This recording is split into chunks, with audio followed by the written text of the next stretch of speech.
ماحول کا مطالعہ حصہ اول برج کورس کا ہم لیسن پڑھ رہے ہیں۔ آپ یہ سبق میں جو پڑھا رہی ہوں اسے غور سے پڑھیے گا اور سوالوں کے صحیح جوابات لکھیے گا۔ سبق نمبر 11 پڑھ رہے ہیں ہم۔ یہ تیسری کا کورس ہے آپ کا، یہ آپ پہلے بھی پڑھ چکے ہوں گے۔ تو ہم پڑھیں گے سبق نمبر 11، ہمیں ہوا کی ضرورت۔ ہوا ہمارے آس پاس پھیلی ہوئی ہے۔ ہوا کی موجودگی ہمیں محسوس ہوتی ہے لیکن وہ ہمیں نظر نہیں آتی۔ ہوا میں رنگ، بو یعنی خوشبو اور مزہ نہیں ہوتا۔ ہم سب کو معلوم ہے ہوا ہمیں دکھائی نہیں دیتی، وہ ہمیں کیا ہوتی ہے؟ محسوس ہوتی ہے۔ سانس لینا کسے کہتے ہیں؟ ناک سے ہم ہوا اندر لیتے ہیں، اسے سانس لینا کہتے ہیں۔ سانس چھوڑنا کسے کہتے ہیں؟ ناک سے ہوا خارج کرتے ہیں، اسے سانس چھوڑنا کہتے ہیں۔ تنفس، ہم بغیر رکے مسلسل سانس لیتے اور چھوڑتے ہیں، یہ دونوں عمل ملا کر تنفس کہلاتا ہے۔ سانس لینے کا عمل یعنی ناک سے سانس یعنی ہوا اندر لینا، سانس چھوڑنا یعنی ناک سے ہوا خارج کرنا، اور تنفس یعنی سانس لینے اور چھوڑنے کے عمل کو تنفس کہتے ہیں۔ اب ہم تنفس کا عمل کیوں کرتے ہیں؟ تاکہ ہمارے جسم کے جتنے بھی کام ہیں وہ آسانی سے ہوں، اس لیے ہم سانس لیتے اور چھوڑتے ہیں یعنی تنفس کا عمل کرتے ہیں۔ انسان کے علاوہ اور جتنے جاندار جانور ہیں وہ سب بھی تنفس کا عمل انجام دیتے ہیں۔ مچھلی، کتا، بلی وغیرہ وغیرہ سارے جاندار تنفس کا عمل انجام دیتے ہیں۔ ہمیں غذا کی ضرورت، جتنے بھی جاندار ہیں ان سب کو غذا کی ضرورت ہوتی ہے۔ ہم جو کام کرتے ہیں ہمارے جسم میں طاقت کے لیے غذا کی ضرورت ہوتی ہے۔ ہم جو غذا کھاتے ہیں اس سے ہمارے قد میں، وزن میں نشو و نما ہوتی ہے اور ہمیں ہمارے جسم کو طاقت ملتی ہے، اس لیے ہم غذا کھاتے ہیں۔ کیا تمام جاندار ایک ہی غذا کھاتے ہیں؟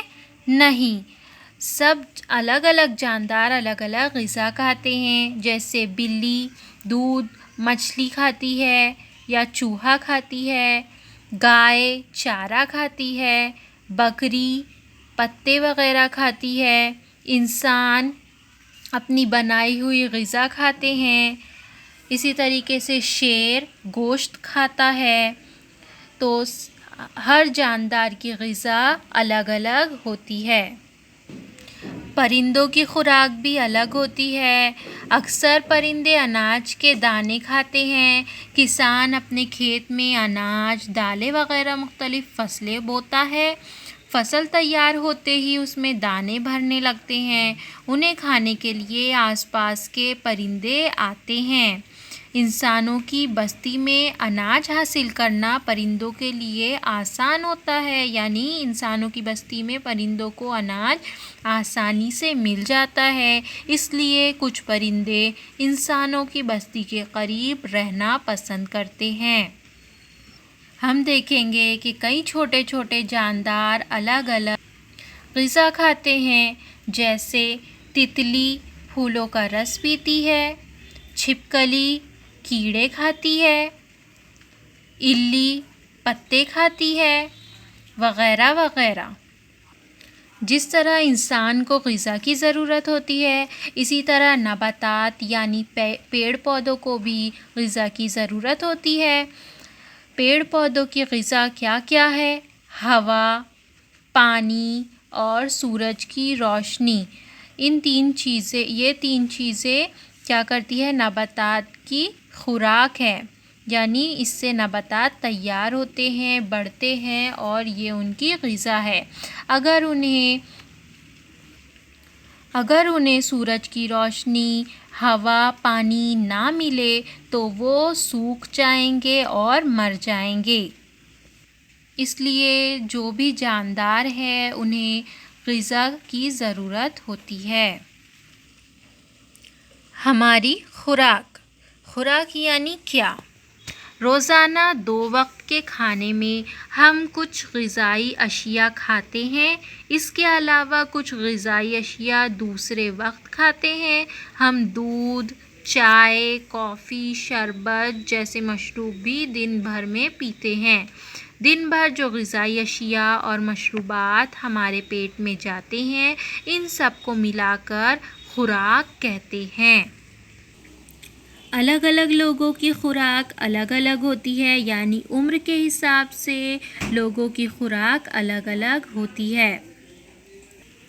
جو جتنی زیادہ محنت کرتا ہے اس کی خوراک اتنی زیادہ ہوتی ہے۔ اس تصویر میں دیکھیے، ان دونوں میں سے کس کو زیادہ بھوک لگتی ہے اور کیوں؟ آپا جوان ہے اس لیے اس کی خوراک زیادہ ہے، اس کے برخلاف دادی بوڑھی ہے اس لیے انہیں بھوک کم لگتی ہے، ان کی خوراک کم ہے۔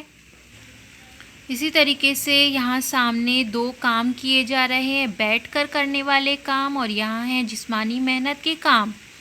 چاول کی بوری یا اناج کی بوری اٹھانا محنت کے کام ہے، اس لیے جو چاول کی بوری اٹھائے گا اس کو زیادہ خوراک کی ضرورت ہوگی، زیادہ طاقت کی ضرورت ہوگی، اور جو بیٹھ کر کرنے والے کام ہیں اس میں کم خوراک کی یعنی کم محنت لگے گی، اس لیے اس میں کم خوراک کی ضرورت ہوگی۔